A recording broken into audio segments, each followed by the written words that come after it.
Now I'd like to give the floor to Gibril Faal. Thank you, Ambassador, and good morning to everyone.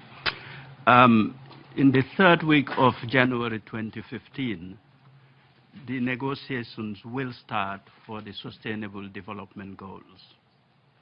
Everywhere one looks at it, this is a very important moment. And today, I want to talk to you about your role as member states in these negotiations from the point of view of migration and development.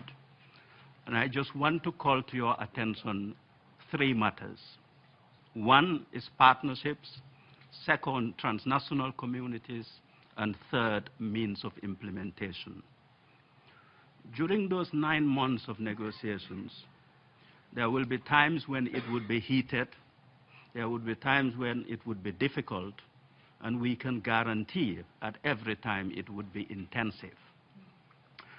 The Secretary General has kindly given us some suggestions as how we should remain calm, as it were, during those difficult times.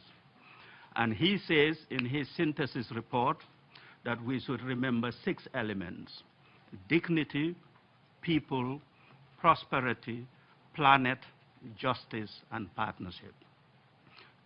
It is indeed good that none of these 6 matters, I have not been able to identify anyone who's against any of it.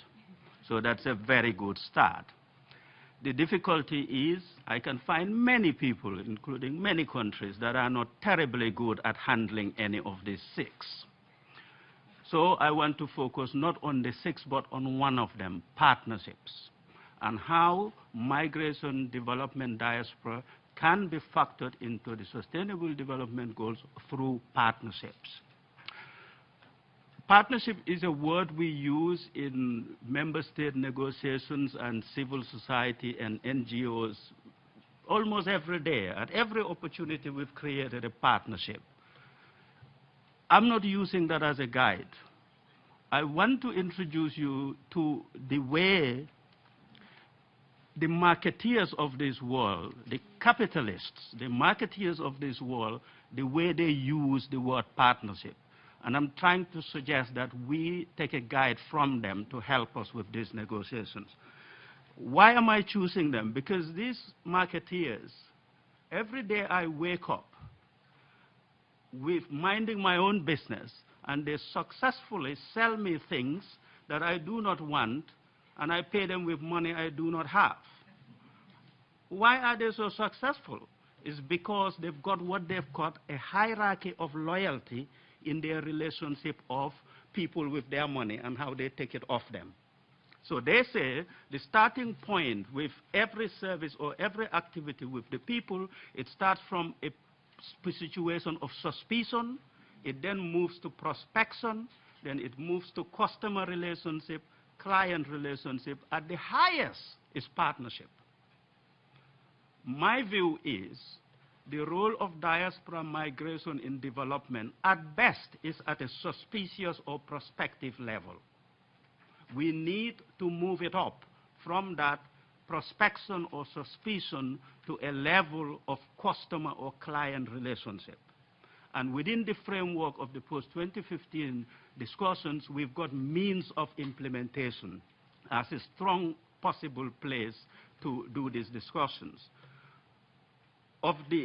We need to try to preserve what we already have from the OWG in terms of the mentions of the cross-sectoral references to migration and development, preserve what we have and enhance it. And I would make some 3 suggestions on practical, specific things. But why would member states agree to do this? What I suggest we do is just remind ourselves that actually it is good for almost every country. And it's not a big deal. It's not going to cause any trouble. We will all be fine. In fact, we will be better than fine. The whole world will be better off if migration, diasporas, and transnational communities play a better role. First point to note, without any doubt, now, as different from 15 years ago or 20 years ago, the world has become more transnational in every sense. That trend is likely to grow. Nobody can stop it. That's the reality. Let's be comfortable with it and see how we extract the maximum benefit for the highest number of people. Second point linked to that is that we need to invite plurality. And I think in the jargon of the United Nations, it's about leave no one behind. We need to have more players in the field of formal development. And this is an area where migrants and diaspora communities do not have a strong role. This is the opportunity to move them up.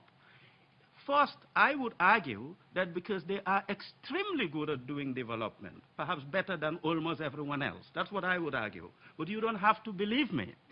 You just need to be satisfied that it is better to have many different types of players in the mix.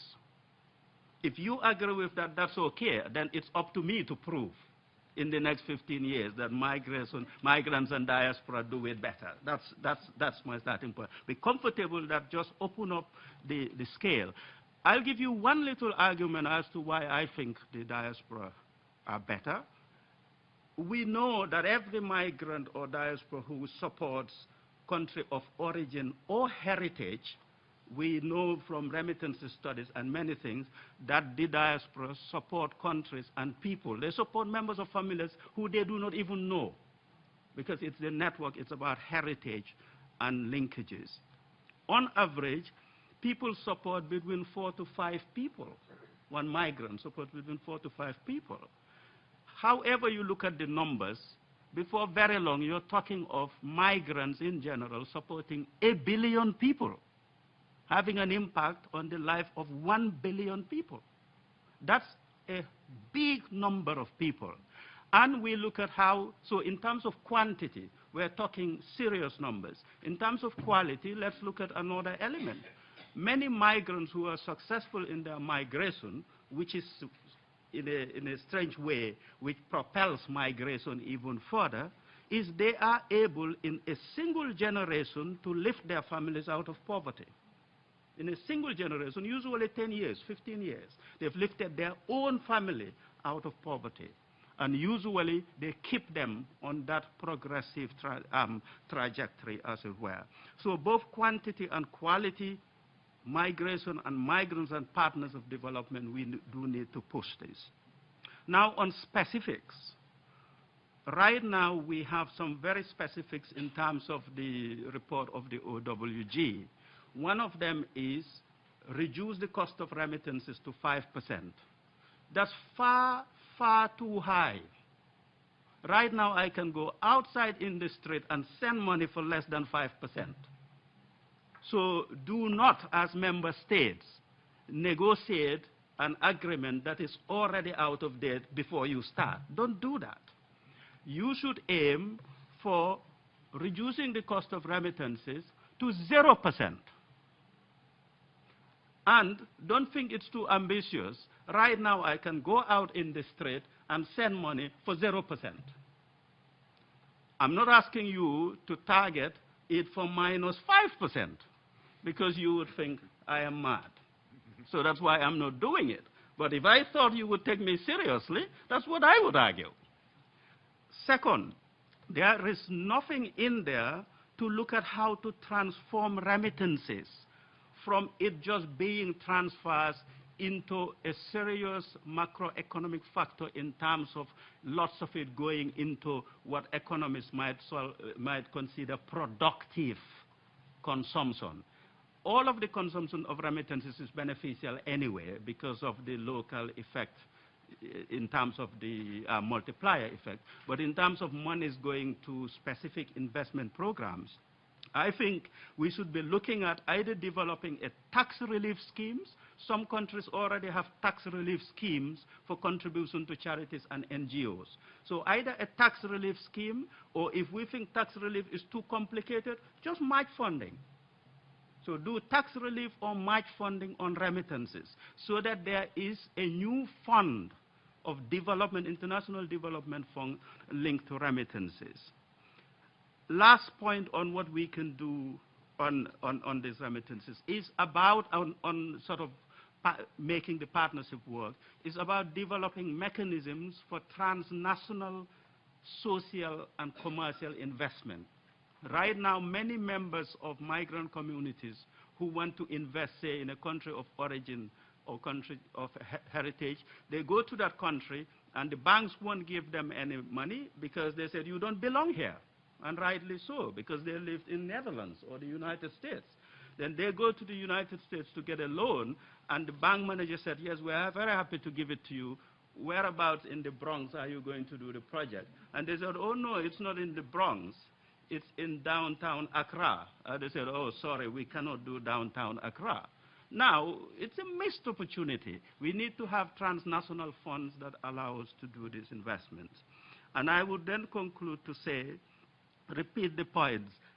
Let us extend the scale in terms of formal actors in development within the SDG framework to bring in new players, migrant communities, diaspora communities. Let us be comfortable with that. It's not going to cause us any trouble. All the evidence tells us that.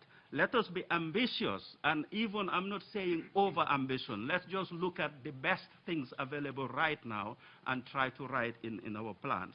Myself, I do not want the migrants to lose and the diaspora to lose that self-help element.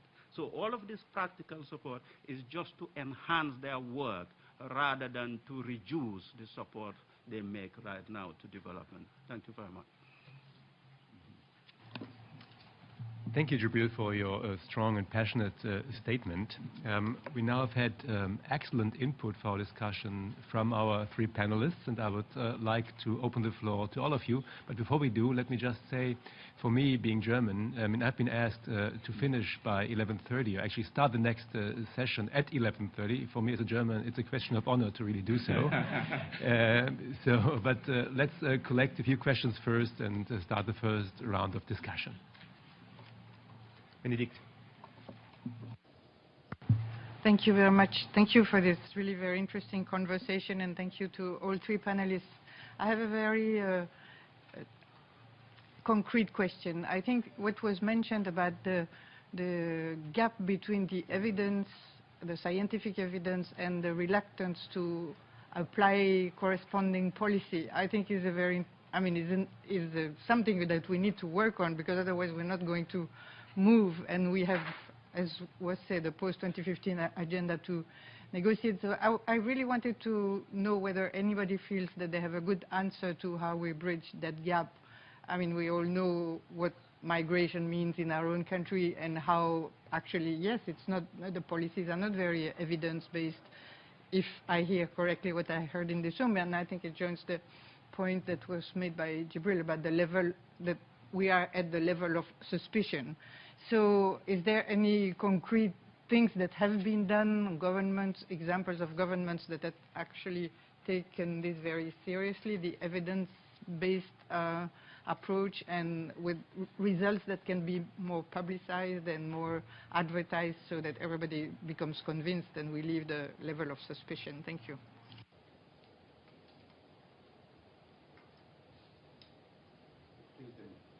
Please introduce yourself also.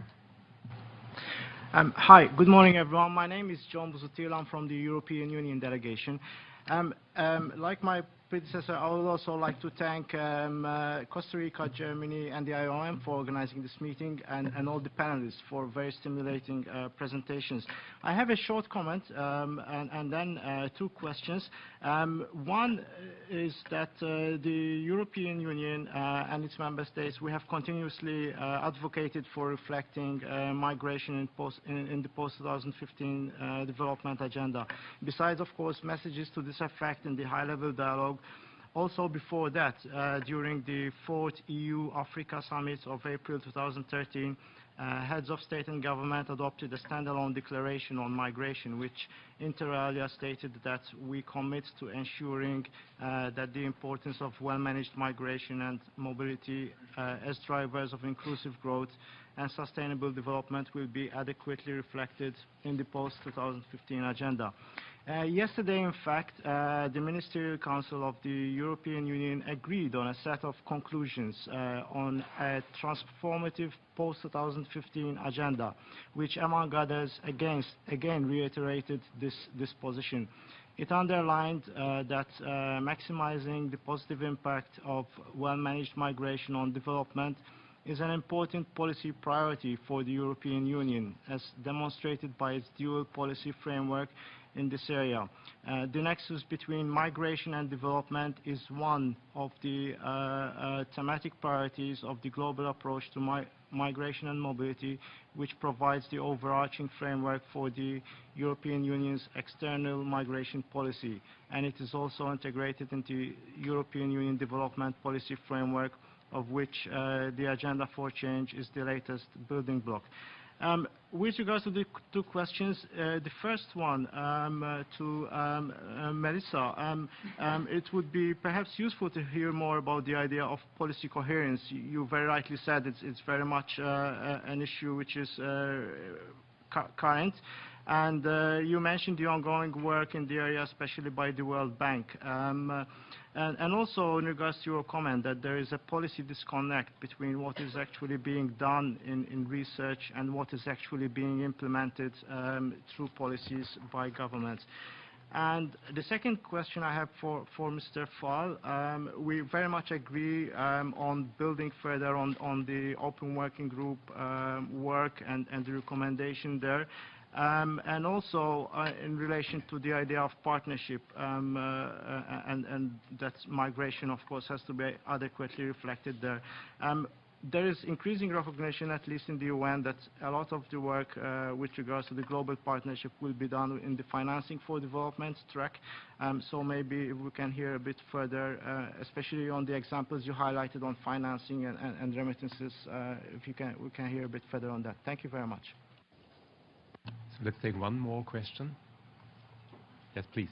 Good morning. Yeah, John Bingham with the International Catholic Migration Commission. This was a terrific panel, and I wanted just to touch on a couple of questions, if I could. Gibril, thanks for the quality and quantity analysis. It was so clear on diaspora. I just wondered if you could just touch on what you meant when you referred to countries of origin and countries of heritage. And then Laura, thanks for the discussion on remittances. Your reference to consumption, remittances being used for consumption. I just was wondering if you could elaborate a little bit on your sense of consumption use of remittances for food and housing and health and education as development or not development, because sometimes those are presented as almost opposites, or that use of remittances presented as a kind of disappointment, a development disappointment. Melissa, if I can go to you, you made a remark that we can hardly think of any other area where policy is so removed from the research, or something like that, and appreciated that kind of clarity, that kind of boldness. But here's the question. We spend so much time, civil society as well as others, talking about the need for more data, more data, more data, more data. Well, I don't know if data is synonymous with research, but my question is, do we have enough research on a lot of these issues to really move forward? So that maybe the real question is, where do we put our energy? Is it, is it using the data and the research that we have better? And last, in this area of data, maybe for the whole panel, one of the areas where when we talk about remittances, and really with some fine, and growing research and maybe growing reliability of the data on remittances, we talk only of money sent back to countries of origin, perhaps heritage, and yet kind of, and the effect of perhaps on development of that money, development of all kinds, and yet we don't have anything like the kind of attention to the money that migrants and diaspora spend and save in the countries where we reside.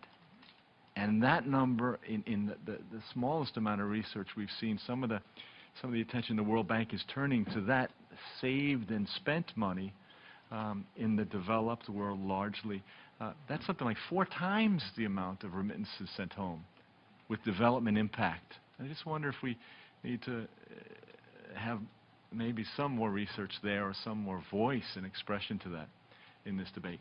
Thanks. Thank you. I'd like to give you the chance to respond. Melissa, maybe you would like to start. All right. Thank you very much for these questions. Some of these are big ones. I'm not even sure how to fully address them. Maybe the first one on policies and evidence. I think it's already a bit difficult in the area of migration and development because you have so many different types of areas of policy and things from just, policy on access to countries in the first place to policy and programming on smaller levels. So I would say some countries that at least try to link their policies to the evidence. And I'm not saying in the big areas, but in the smaller areas would be the Netherlands, Germany, Switzerland, Sweden, are all, at least in certain policies and programming, they really do try to link this with research.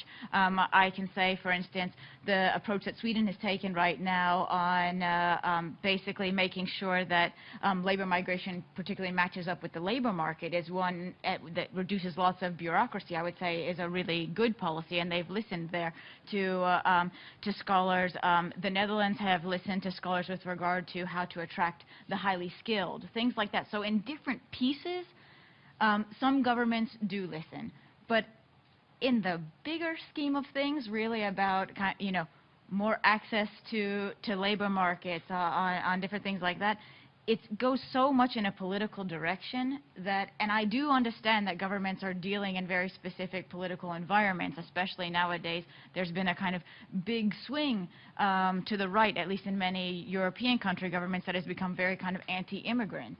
And that's a difficult policy context to deal under. And with many of the governments that I work for in development cooperation or foreign affairs and whatnot, they say, we've got this very little window of room for maneuver, and what can we best do within that room?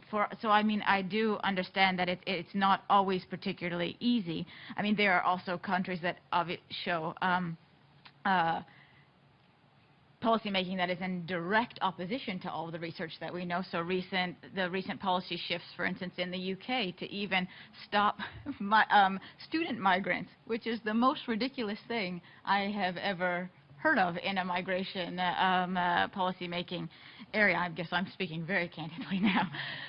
I can do that as a researcher. But that doesn't make any sense from a development perspective, or even from the development of the country of destination. So I think there's still quite a lot that can be done there, but even within certain policy contexts, absolutely certain particular areas can be worked on. With regard to policy coherence, a lot of this work is actually being done by the OECD, and where it's being done by the World Bank, it's under the NOMAD initiative there. We are looking more and more at how countries can better do this, and I already gave Switzerland also as an example, where they've taken a real whole-of-government approach to migration and development and brought together Ministry of Foreign Affairs, Development Cooperation, and the specific areas of the government working on migration issues, so Federal Office for Migration, and they all sit around at the same table. They meet regularly whenever there are new policies and programs.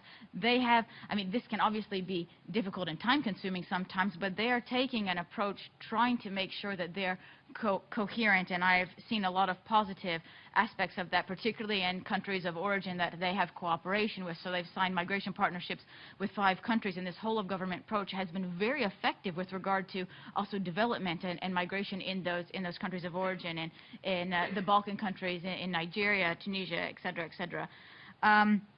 More data research. Do we have enough?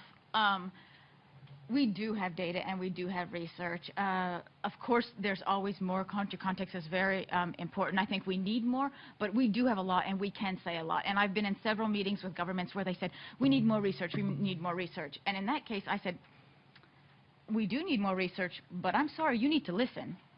Because we are talking for a long time. I mean, I directly have told, I'm not going to name country governments now here, but there have been policies that have been brought to me by certain country governments before saying, okay, Melissa, this is what we're planning to do. What do you think? And I said, I don't think that's a good idea. I think you're setting yourself up for failure. 2 years later, when the policy failed, they came back and asked me to evaluate that policy. So, you know, when we say from the beginning that doesn't make sense, and then countries go ahead and do it, or we say this is what makes sense, you know, it's a bit difficult there. So absolutely we need some more data, but we also need more listening. And I don't want to blame everything on governments also. Perhaps it's also that researchers aren't always articulating themselves well enough. Perhaps we're not always getting the message across in the right way. Perhaps we're not using the right language or the right vocabulary. Perhaps we need to be better also at engaging in meetings like this, which I think is not always the case from our perspective. So I'll keep it there. I'm going to focus on the consumption and development. What we sometimes consider development is not associated with consumption, because consumption is like the basics, right? And then we think development is when we move forward from that. And that is very important. I think it's a very important difference. But the point is that for these families, these remittances are the basics. So we cannot, like, and the comparison with development aid, I think that's where it's sometimes tricky, is that we think that we see all this amount of money of remittances and we say it's a lot higher than development aid, and then we think that is money that is going towards the country for development. And it's not. It's only a part of it that can be leveraged for development, and the rest of it is actually to sustain these families. So I think there is a line there. In different studies, we know that about 40 to 65% in average, this varies a lot country by country, of the household income comes from remittances. And the rest of it is actually income that is somehow produced in the host country. And for families, this is one thing, right? As a family, you do not divide your budget and says, I'm going to spend remittances on this, and I'm going to spend my other income or my social transfer or whatever in something else. You have one income, and that's how you divide it. So the idea of disposable income is very important. And then regarding the money that is actually not sent back, there's a very interesting thing here. One, and it's not only, as you were saying, savings or consumption, but also taxes, because a lot of migrants pay taxes. There are countries, and this is one of them, the U.S., in which you can pay taxes without having a legal status, right? And actually, some of the states that have been allowing migrants to get IDs, what they ask you is that they ask your tax form for the last 2 years. And if you have it, then you can actually apply for an ID without having a migrant status. So I think that's also a very important thing. Of course, in national politics, that has a lot of impacts, and that has a lot of